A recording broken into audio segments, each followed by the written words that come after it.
Ladies and gentlemen, please join me in welcoming Ms. Kelly Caparelli, President of the Home Depot Foundation. Good morning.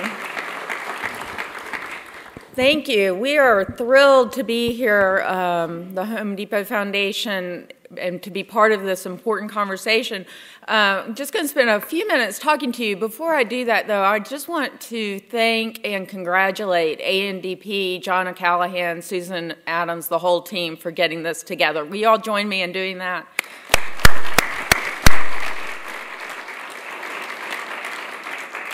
You know, at the Home Depot and the Home Depot Foundation, we're keenly aware of the housing issues facing the entire country. We live it every day in the aisles of our stores. We see the issues that our customers are dealing with. We see how their buying trends have shifted, and the types of requests that are coming into the foundation have certainly changed. So we don't need to dwell on the statistics, do we? We see some bright ones coming, but we all know that there's a lot of work to do. There are a lot of issues that we have to face, and that we can't make any difference working solely alone in our own silos, but this kind of cross-collaborative effort is so important.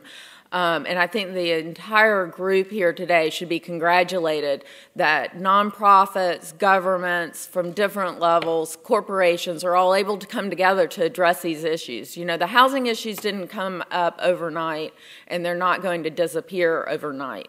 We have a long road to hoe, but if we can do it together, learn from each other, and gain strength from the successes of each other, I think we'll make much more progress more quickly. At the foundation, our work is often focused on supporting those among our neighbors who are most in need of assistance. And we recently announced we're taking on the issue of veterans' housing issues in a new way. We looked around and saw that this was a group that has been among the hardest hit by the recent economic downturn. And this has been an area of concern for HUD and the VA for some time. According to their reports, roughly 135,000 veterans spent a night on the street or in a shelter last year. And here in Atlanta, 40% of homeless men are veterans. Because of this, the administration has made a commitment to end veterans' homelessness in the next 5 years. But the issue runs even deeper. Last year, according to the VA, more than 20,000 military families and veterans faced foreclosure. And when we at the Home Depot and the Foundation looked at these numbers, we thought they were unacceptable. And for us, it's very personal. We have 35,000 veterans working for us, and at any given time, we have 1,500 on military leave in active deployments. So as you can imagine, ending veterans' homelessness is a subject we're passionate about, and it's one we believe we can help change in partnership with the VA, HUD, and effective nonprofits. To do this, we've made a pledge to invest $30 million over the next 3 years in housing initiatives benefiting veterans and their families. And we're amplifying these funds by the sweat equity of our associates getting out and volunteering. In the last several weeks, we've made over $4 million worth of commitments to help veterans housing nonprofits. And I encourage you to go to our website or even Facebook to check out what we've accomplished and what our commitment entails. And speaking of partners, I'm especially honored today to have the opportunity to introduce the Honorable Sean Donovan, Secretary of HUD. I know that we're all looking forward to hearing directly from him and some of the initiatives that HUD is undertaking to address foreclosure. Since he joined HUD in January 2009, Secretary Donovan has helped stabilize the housing market and worked to keep responsible families in their homes. He's also helped local cities and neighborhoods prepare for the future through new initiatives like Choice Neighborhoods, and I have to admit, my favorite, Sustainable Communities. Both of these programs encourage and provide incentives to cities to create housing solutions that take a whole neighborhood into account instead of a house-by-house approach. Through his leadership at HUD and through our collaborative efforts at the local level, we can all work together to ensure that affordable, healthy homes remain the foundation for families, safe neighborhoods, good schools, and job creation. Please join me in welcoming Secretary Donovan.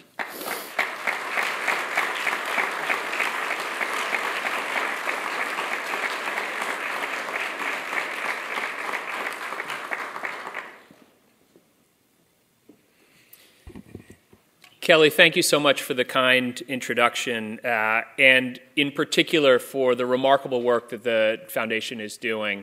Home Depot, you talked about the work on veterans homelessness and veterans issues more broadly, and I in particular want to say thank you for that.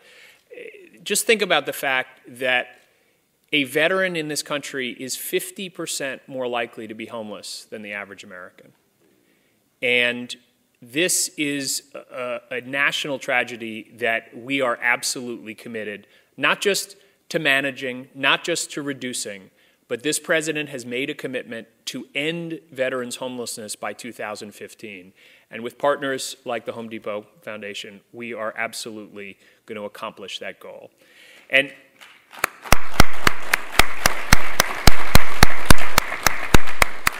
speaking of partners, I want to recognize every one of you that is here today.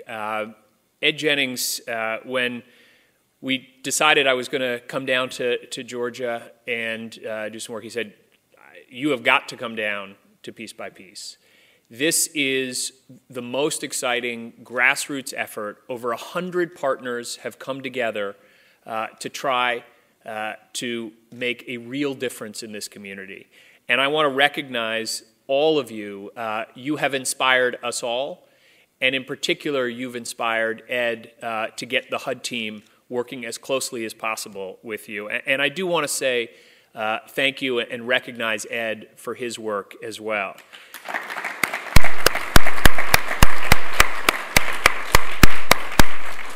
You talk about a man of energy and compassion and commitment. We at headquarters were putting together a strategic plan for the agency, and one of the key things that we wanted to step up on was helping millions of homeowners around the country to be able to stay in their homes. And Ed raised his hand. He set a goal just for this region of helping 400,000 homeowners stay in their homes, including 60,000 in Georgia. And I don't want to put too much pressure on you here, Ed, but with this kind of team around you, I'm expecting results. And you'll be glad to know that we're ahead of target right now, but he's going to need every one of your help to be able to deliver on that ambitious promise. I want to talk to you a little bit today about how the Obama administration more broadly and HUD in particular have been working with all of you to keep families in their homes, and equally important, to rebuild the neighborhoods and the communities that have been so hard hit. I want to talk about the progress that we've made, but I also want to acknowledge the significant challenges that lie ahead of us as well. And most important of all, I want to talk about how we hold ourselves at the federal level, how we hold all of ourselves accountable for producing the results that our families so desperately need right now. As the president likes to say, we are focused on winning the future, and we cannot win the future if we have as many communities around Atlanta and Georgia and around this country that are still struggling to recover from this deep housing crisis. We will not win the future if we can't be successful there.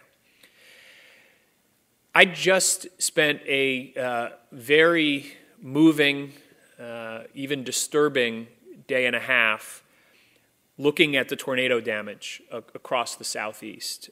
Just this morning, I was in Griffin, Georgia, to meet homeowners and renters, county commissioners, the mayor in Griffin, who are all working together to help that region recover. And Kelly, you'd be happy to know that as we drove by a subdivision that had just been devastated, the mayor and the county commissioner turned to me, you would not believe what this looked like just a few days ago. And over the weekend, we had more than 80 volunteers from Home Depot that came and made this place look as much as it possibly can like home again. And so thank you for the work that you're doing to make sure that we can all recover from this terrible devastation we've seen these last few weeks. We are going to make those families' lives whole again, but Georgia's families and families across the country are still emerging not from a natural disaster, but a man-made disaster in the form of our housing crisis. Just remember, it doesn't seem that long ago, just over 2 years ago, but remember, when the president took office, we were losing over 750,000 jobs a month in that first quarter he took office. Jobs had declined in our economy for 22 straight months, and home prices had been falling for 30 straight months when he took office, and had already fallen by nearly a third. Home equity across the country had been sliced in half. For the average homeowner, that meant $80,000 in lost equity at that point. Now, that equity has begun to recover under the president's watch. We've gained home equity since he took office, but we have a long way to go to gain back that $80,000 that the average American family lost in the downturn. Even before the president set foot in the Oval Office, Georgia was already on the list of the 10 states hardest hit by foreclosures. So this administration took swift and comprehensive action to stop the bleeding. Both the Federal Reserve and the Treasury intervened to keep interest rates at historically low levels for more than 2 years. And this helped not only to stabilize the housing market, but to stabilize our economy more broadly. But you all know, low interest rates don't mean anything to a homeowner if they can't get credit at those low rates. And so one of our key efforts was to make sure that Fannie Mae and Freddie Mac, and in particular FHA, which is part of HUD, could keep making credit available at really record low rates.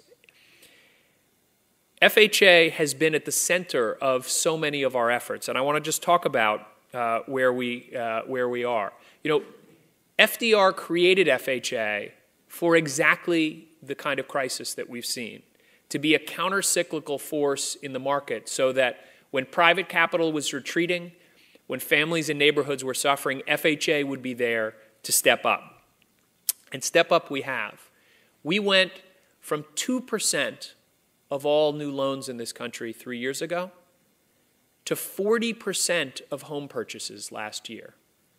And in particular, if you look at African American and Latino communities, 60% of African Americans and Latinos who bought a home in our most recent data used an FHA loan. When you add to that the VA and USDA, 83% of African Americans who bought a home in our most recent data used some form of government insurance.